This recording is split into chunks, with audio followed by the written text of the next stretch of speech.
Assalamualaikum everyone. Today we are making queen pudding. So let's go. First of all, you will need 12 pieces of bread and you have to crush them or chop them into very thin pieces. Then take a separate bowl and add 4 eggs and 12 tablespoons sugar.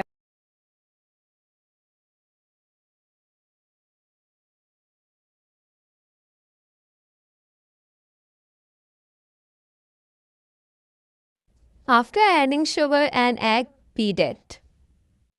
Then add 0.75 liters of milk and 1 teaspoon vanilla essence.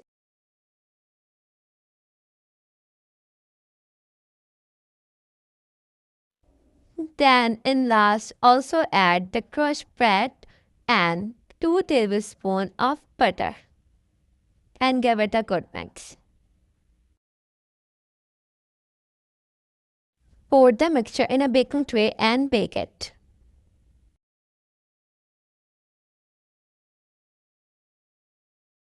And your corn pudding is ready to eat. Enjoy it. Thank you.